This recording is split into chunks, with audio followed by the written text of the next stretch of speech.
एक जानब तो अमरीका और ईरान के दरमियान डेडलॉक बरकरार है। ईरान के सुप्रीम लीडर मुज्तबा खामनाई ना सिर्फ मंजरेआम पर आए हैं बल्कि कुछ बहुत बड़े फैसले भी ले लिए हैं। ईरान की फौज अब एक मुश्तरका कमांड, जिस तरह से पाकिस्तान में CDF का एक ओहदा बनाया गया है, उस तर्ज पर इस्तवार की जा रही है और ईरान में बड़ी तब्दीलियां आई हैं।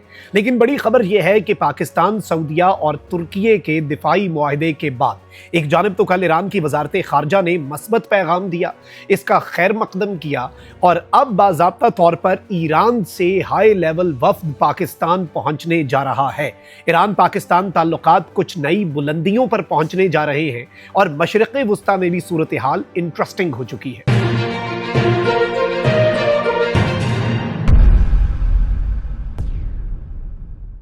बिस्मिल्लाहिर्रहमानिर्रहीम, अस्सलाम वालेकुम। मैं हूं मखदूम शहाबुद्दीन। 11 अगस्त 2026 मंगल का दिन। नाज़रीन कराम, कुछ इंतहाई आम तरीन अपडेट्स हैं मशरिक़ वुस्ता के हवाले से, ईरान के मिलिट्री के structure, command and control system के हवाले से। ईरान के नए supreme leader Mojtaba Khamenei active हो चुके हैं। उन्होंने मुलाकात की उन्होंने ईरान के सदर जो हैं मसूद पज़ेश्कियान, उनके साथ, और मसूद पज़ेश्कियान से मुलाकात के बाद ईरान जो है उसने खैर मकदम किया पाकिस्तान, सऊदीया और तुर्की के दिफाई मुआहदे का।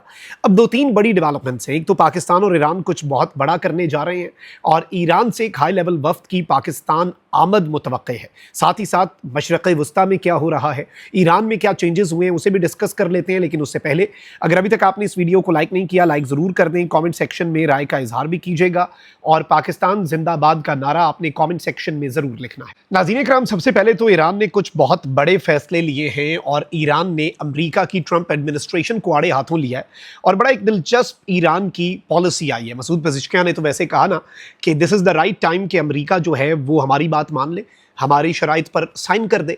और अमरीकी मीडिया, ईरानी मीडिया, अरब मीडिया, तुर्क मीडिया, रूसी मीडिया, चीनी मीडिया सब कह रहे हैं कि ईरान की शराइत जो है वो अमेरिका के लिए एक सरेंडर डॉक्यूमेंट है। लेकिन अमेरिका फंस चुका है इस सब में। और ये चीज़ भी मैं आपको बता दूं कि ईरान जो है उसने डिक्लेयर किया है कि आबनाए हुर्मुज़ जो है वो 2029 तक बंद रहेगी, जब तक डोनाल्ड ट्रंप अमेरिका का सदर है। अलबत्ता अगर डोनाल्ड ट्रंप ईरान की तमाम तर शराइत को मान लेता है तो फिर हम जो है वो आबनाए हुर्मुज़ खोल देंगे। और इस सब के अंदर ईरान की जो डिमांड है उसे एक सरेंडर डॉक्यूमेंट इसलिए कहा जा रहा है कि उसमें $300 अरब कंपनसेशन है। ईरान के $100 अरब के फ्रोजन एसेट्स जो हैं उनको रिलीज़ करना है, इसमें शामिल है। उसमें तमाम सैंक्शंस का हटना है, अमेरिका के ट्रूप्स इस रीजन से ही निकल जाएं, मशरिक़ वुस्ता से ही हमेशा के लिए पीछे हट जाएं, नेवल ब्लॉकेड ख़त्म हो जाए, ईरान की ट्रांजिट शिपमेंट के ऊपर जो फीस है, टैक्स है, उस राइट को अमेरिका कबूल कर ले। और याद रखिएगा, पहले ये सारी बातें जो थी ये मशरूत थी न्यूक्लियर मुआहदे से, और अब ईरान कह रहा है न्यूक्लियर तो सेकेंडरी है, हमारे हाथ में जो हथियार है हम उसे तो यूज़ करें, और वो है आबनाए हुर्मुज़। इसके साथ ही साथ ईरान के सुप्रीम लीडर मुज्तबा खामनाई ने 6 टॉप मिलिट्री कमांडर्स जो हैं वो तैनात कर दिए हैं। इन 6 कमांडर्स की तैनाती जनरल स्टाफ, पासदारान इनकलाब और बसीज में की गई है। अहमद वहीदी को मेजर जनरल के ओहदे पर तरक्की देकर इस्लामिक रेवोल्यूशनरी गार्ड कोर का कमांडर इन चीफ मुकर्रर कर दिया गया है, जबकि मुस्तफ़ा इज़्दी जो हैं वो इनके नाइब होंगे। रेयर एडमिरल अली उज़ैमाई जो हैं उन्हें IRGC नेवी का कमांडर मुकर्रर किया गया है। हुसैन ताइब को बसीज फोर्स का सरबराह मुकर्रर किया गया है। मेजर जनरल अली अब्दुल्लाही को मुसल्लह अफवाज का सरबराह, जबकि ब्रिगेडियर जनरल क्यूमर्स हैदरी जो हैं उनके नाइब मुकर्रर कर दिए गए हैं। अब इसमें एक और बड़ी इंटरेस्टिंग चीज़ हुई है नाज़रीन कराम के जनरल स्टाफ और ख़त्मुल अंबिया हेडक्वार्टर जो है उनको एक सिंगल कमांड के अंदर मर्ज करने का फैसला किया है। मिलिट्री पॉलिसी और बैटल फील्ड ऑपरेशंस दोनों, क्योंकि एक साइड जो है वो मिलिट्री पॉलिसी बनाती है, एक बैटल फील्ड में ऑपरेशंस बनाती है, और उन दोनों को अब एक ही शख्स के नीचे लाया गया है। और ये 1988 के बाद पहली मर्तबा हुआ है।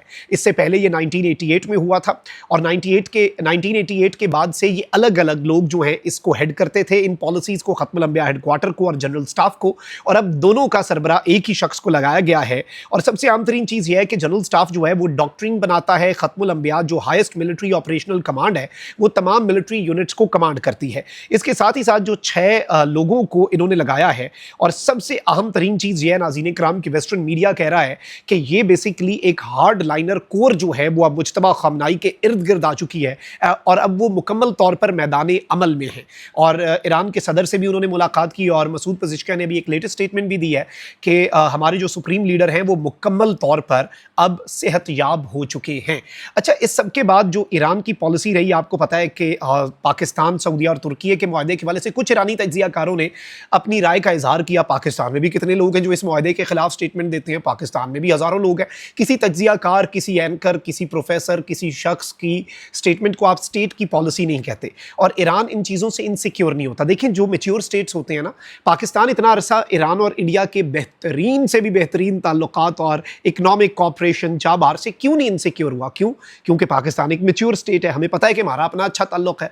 इसी तरह से ईरान कभी पाकिस्तान सऊदीया के ताल्लुकात से इनसिक्योर नहीं हुआ, पाकिस्तान और अमेरिका के ताल्लुकात से इनसिक्योर नहीं हुआ, तो इस मुआहदे से कैसे होगा? और ईरान की वजारत खारजा के तर्जुमान इस्माइल बकाई ने कहा कि सऊदीया, तुर्की और पाकिस्तान के दरमियान दिफाई मुआहदा ईरान के लिए खतरा नहीं है, बल्कि इस सबके अंदर तो इंटरेस्टिंगली ये ईरान के लिए एक अच्छी खबर है। ईरान के लिए अच्छी खबर, इन्होंने इसे इस तरह से कहा है कि अब मिडिल ईस्टर्न कंट्रीज को रियलाइज हो गया है कि अमेरिका की सिक्योरिटी गारंटीज नाकाफी हैं। यूएस जो है वो अब बाज़ाब्ता तौर पर इन ममालिक के हवाले से इनका दिफा नहीं कर पा रहा, और इन ममालिक को भी पता है। साथ उन्होंने कहा कि पाकिस्तान और तुर्की तो हमारे बरादर मुल्क है, हमारी इतने अरसा पुरानी इनके साथ एक एसोसिएशन है, हमारी पीपल टू पीपल कनेक्शन है, सिविलाइजेशंस आपस में इंटरकनेक्टेड हैं, लैंड बॉर्डर्स एक दूसरे के साथ हैं, तो हम कैसे समझ लें कि ये मुल्क हमारे खिलाफ हो सकते हैं? और टेक्निकली तो ईरान ने जो पिछले साल पाकिस्तान और सऊदीया का दिफाई मुआहदा था, जो दो मुल्कों के दरमियान एक डिफेंस एग्रीमेंट था, उसका खैर मकदम भी किया था, और अब बिल्कुल उसी तर्ज के ऊपर ईरान ने स्टेटमेंट दी है। और अब नाज़रीन इकराम, मैं आपको ये बता दूं कि ईरान के फॉरेन मिनिस्टर जो हैं, उनके हवाले से ये कंफर्म हो गया है कि पाकिस्तान ने उन्हें दावत दे दी है। पाकिस्तान ने ईरान के फॉरेन मिनिस्टर अब्बास अराग़ची को और ईरान के जो पार्लियामेंट के स्पीकर हैं और चीफ निगोशिएटर हैं, जो चीफ मुज़ाकरातकार हैं, बाकर कलेबाफ, इन दोनों को पाकिस्तान दौरे की दावत दी है। और इन दोनों के पाकिस्तान के दौरे के जो पिछले हफ्ते इम्कानात थे, अब एक मरतबा फिर ये इम्कानात बढ़ चुके हैं, और तारीख साज वेलकम जो है वो इन्हें देकर ये मैसेज दिया जाएगा। अब ऐसे ही देख लें कि जब से जंग खत्म हुई, ईरान का सदर जो है उसने एक मुल्क का दौरा किया। वो कौन सा मुल्क है? वो पाकिस्तान है। और पाकिस्तान की चीज़ों को जिस तरह से ये करते हैं, बाज़ाब्ता तौर पर एक्नॉलेज और पाकिस्तान के रोल की तारीफ, और अभी भी ये कह रहे हैं कि पाकिस्तान ही मीडिएटर है, जो कराना है पाकिस्तान ने कराना है, और अमेरिका और ईरान के दरमियान भी अगर सालसी होनी है, जंग रुकनी है, तो वो भी इस्लामाबाद के थ्रू होनी है। बरादर मुल्क ईरान जो है उसका ये पाकिस्तान के ऊपर एक बहुत बड़ा कॉन्फिडेंस होगा। पाकिस्तान के हवाले से ये एक बहुत बड़ी डेवलपमेंट होने जा रही है, और इनका दौरा पाकिस्तान इस मुआहदे के बाद ये बात और वो तमाम तर रूमर्स, वो तमाम तर अंदाजे, वो तमाम तर तुक्के, वो तमाम तर चीज़ें कि जो एक बाज़ाब्ता तौर पर एक नैरेटिव बना रहे थे कि शायद ईरान इससे इनसिक्योर है, या ईरान और पाकिस्तान के ताल्लुकात में कुछ है। कुछ लोग तो कह देते हैं कि हमारे तो ईरान से ताल्लुकात ख़राब हो, भाई कैसे हुए? अगला कह रहा है नहीं हुए, दोनों पार्टियां कह रही हैं, कुछ लोगों को मरोड़ पड़ते हैं, वो कहते नहीं जी। और कुछ लोगों ने इसे मसलकी रंग देने की भी कोशिश की, और उसके तनाजुर में इस पर तनकीद की। आई थिंक अब उन्हें भी एक चुप का ताला जो है उनके मुँह के ऊपर लग चुका होगा, और रत्ती बराबर भी उनके अंदर ज़रा सी भी गैरत हुई तो वो इसके ऊपर रिग्रेट ज़रूर करेंगे अपने ओपिनियन को। क्योंकि देखिए, मसलक के तनाजुर में इस चीज़ को जिन लोगों ने इस्टेब्लिश करने की कोशिश की, उन्होंने बड़ी ज़्यादती की, क्योंकि ये सिर्फ इस मुआहदे के ऊपर तनकीद नहीं थी, ये एक एक्सप्लॉइट करने वाली बात थी सेक्टेरियनिज़म को, और उसके अंदर जो है वो दरार डालने बड़ा ये इसके ऊपर पिछले कुछ दिनों हुआ। लेकिन अभी ये जो मुआहदा है ये बाज़ाब्ता तौर पर इम्प्लीमेंट भी हो चुका है। और एक और चीज़, बहुत से लोग पूछ रहे हैं कि किसी मुल्क पे एक ड्रोन हमला हो गया, ये हो गया, वो हो गया, तो जंग क्यों नहीं? भाई जान, ये बेसिकली इन्वोक करना होता है आर्टिकल। क्या आपको लगता है कि छोटी मोटी अफगान तालिबान बॉर्डर के ऊपर कोई दो फायर खोल देंगे और ये मुआहदा एक्टिवेट हो जाएगा? ये उस मुल्क के ऊपर डिपेंडेंट है कि वो जब attack on one, attack on all को इन्वोक करता है। एक का ड्रोन हमला हो गया, उसे वो मुल्क खुद से डील कर सकता है, ये कोई इतनी बड़ी बात नहीं है। एक फुल स्केल एग्रेशन और वॉर जब होती है और वो मुल्क कहे कि जी अब हमें ज़रूरत पड़ गई है, आ जाएं जी, तो फिर कोई एक मिनट भी नहीं लगाएगा। तो ये भी एक क्लैरिफिकेशन थी जो आपके सामने रखनी थी। कमेंट सेक्शन में राय का इजहार ज़रूर कीजिएगा। अपना बहुत ख्याल रखिएगा। निगमान, पाकिस्तान जिंदाबाद।